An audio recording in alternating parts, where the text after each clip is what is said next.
Hey everyone, welcome back to Corporate Decoder, the place where we unpack the secrets hidden in plain sight within company filings. Today we're diving deep into the Cannabist Company Holdings Inc.'s latest report.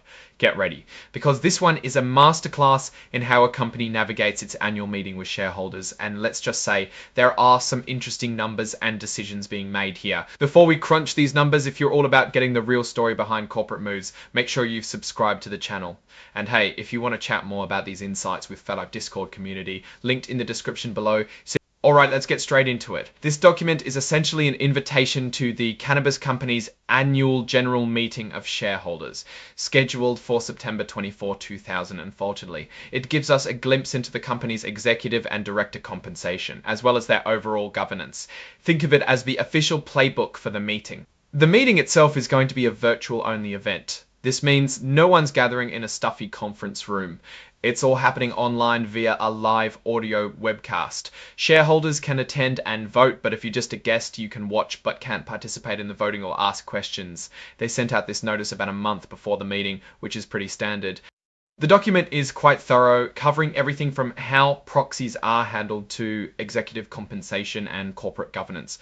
We'll be skipping over the boring bits like how to fill out a proxy form and zeroing in on the juicy stuff, the financials, who's in charge, and how they're being rewarded. So what's on the agenda for this meeting? Shareholders will receive the audited annual financial statements for the year ending December 31, 2024. They'll also vote on reappointing the company's auditors, PKF O'Connor Davies, LET. The big one, though, is the election of directors for the upcoming year. Speaking of directors, they're proposing a board of 9 individuals. We get a good breakdown of who they are, their ages, their roles when they join the board, and crucially, their principal jobs over the last 5 years. It's pretty interesting to see the mix of experience here, from CEOs of other companies to leaders in finance and investment. Scroll David Hart, ex-chief executive officer and directors grew. Looking at David Hart, the CEO, he's been with the company since 2016 and took the top job in early 2024. Before that, he had roles in venture capital and medical devices. It seems like his background is rooted in finance and business development. Scroll Michael Abbott, Kemen and directorial.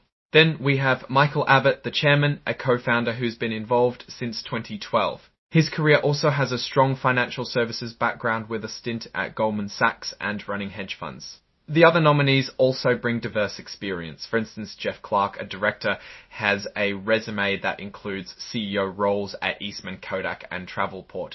Julie Hill, another director, has extensive experience on various corporate boards. Peter Lee and Thomas Lynch are also recent additions to the board, bringing their own expertise. An interesting point here is their majority voting policy. In simple terms, if a director running for re-election gets more withheld votes than for votes, they have to offer their resignation.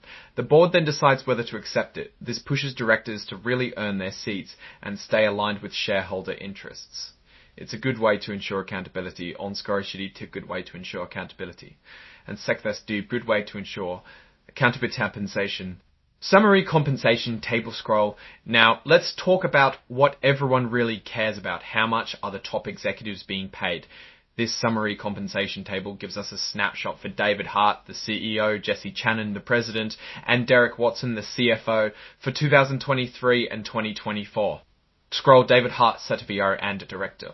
1/6 scroll tab 24 David Hart earned a total compensation of over $1.3 million.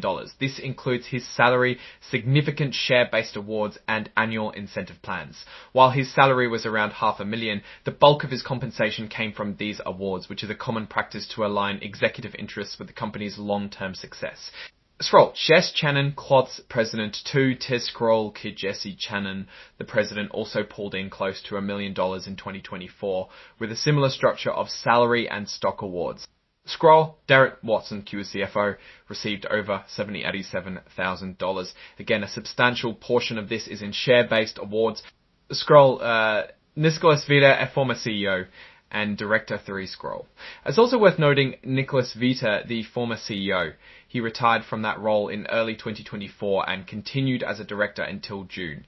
His compensation in 2024 and continued as a director until June. His compensation in 2024 reflects a considerable severance payment, which is important context for the leadership transition. Looking at the outstanding equity awards as of the end of 2024, these figures represent the value of shares or units that these executives have been granted but haven't yet vested. So David Hart had roughly $4.2 million worth of these awards, Jesse Channon around $2.6 million, and Derek Watson over $2.3 million. These are tied to the company's performance and future value creation.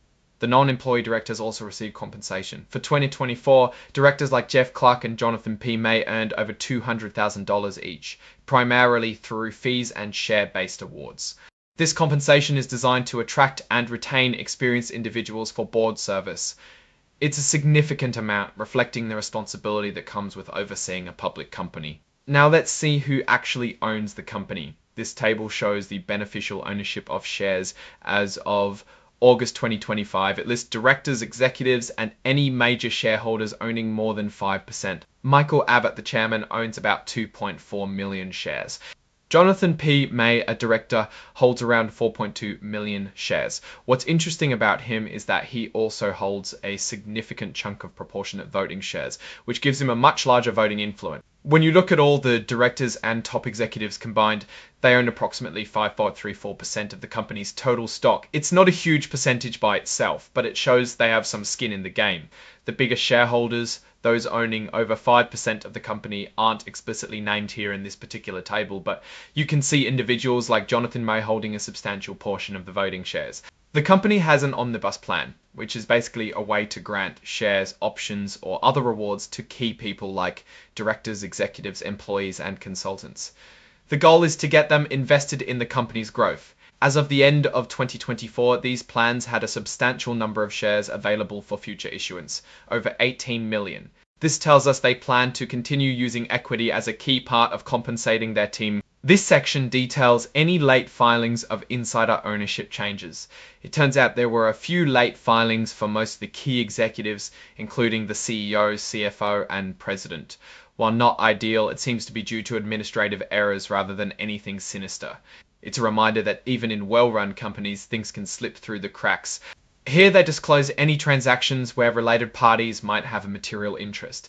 The most notable item is the engagement agreement with our CHRO, which basically means the company is using Brian Olson, the Chief Human Resources Officer, as a consultant after he transitioned from an employee role. He's being paid a monthly fee, and his unvested equity awards continue to vest. It's an interesting way to keep valuable, experienced talent engaged. For any future shareholder proposals, they've outlined the deadlines for inclusion in upcoming proxy materials. For example, proposals for the 2026 meeting need to be in by May 2026. This section mainly sets the rules for shareholder engagement. This part points shareholders to where they can find more detailed financial information, like the company's annual report on Form 10-K, which has been filed with the SEC. Basic stuff, really, guiding people to more official documents if they want to dig deeper. Now moving into Schedule A, we're looking at corporate governance practices. This is where the company explains how they structure their board and ensure good oversight. They mention having 7 independent directors out of 10, which is a strong indicator of good governance, aiming for oversight free from management influence. Being listed on the NASDAQ exchange isn't happening right now, but they are following NASDAQ's best practices for director independence. They've assessed their directors and determined that 7 of the 10 are independent. David Hart, the CEO, is not independent, which is expected. Michael Abbott, the former chairman, is also not considered independent. And Rosemary Mazanet, a director, is not independent because she was formerly employed by the company. This separation of roles is a key governance principle. The board itself meets regularly, with 8 meetings held in 2024. They also detail attendance records for board meetings and committee meetings for each director. It's good to see that directors are showing up and participating, with most attending at least 75% of the meetings.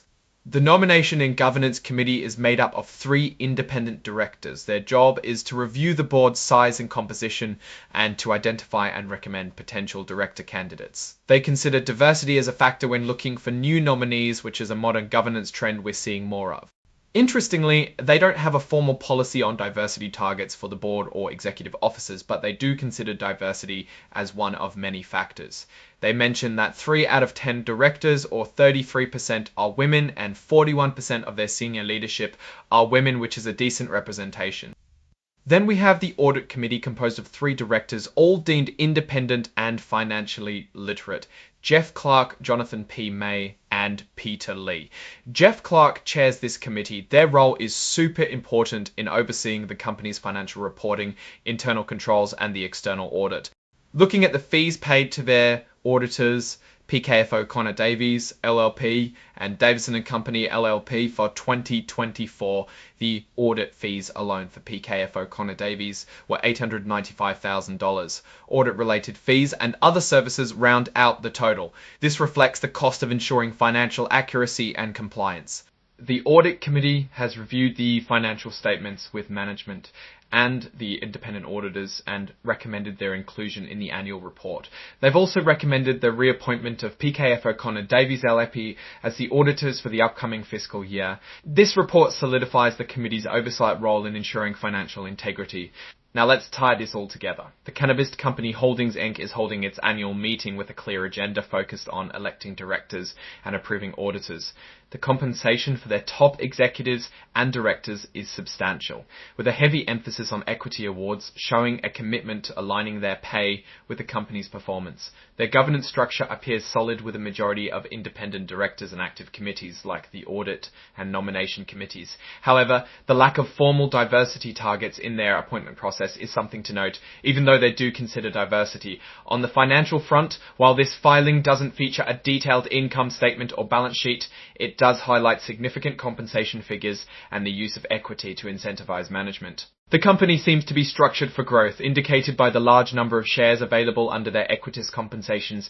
From my perspective, the Cannabist Company is focused on establishing strong leadership and aligning incentives through equity. The independent board and active committees are positive governance indicators. However, the reliance on equity compensation as a major part of pay means executive wealth is closely tied to the stock price, which can be a double-edged sword depending on market conditions. The board's active engagement, as seen in attendance records, is a good sign of diligence. The company is clearly pushing forward with its strategy, and management compensation reflects that ambition. What are your thoughts on the Cannabist Company's approach to executive pay and board governance? Do these compensation figures seem reasonable given the company's stage? Let me know in the comments below. If you found this breakdown insightful, give this video a thumbs up and subscribe for more unfiltered corporate analysis. And don't forget to join our Discord for more in-depth discussions. Thanks for watching, and I'll see you in the next one.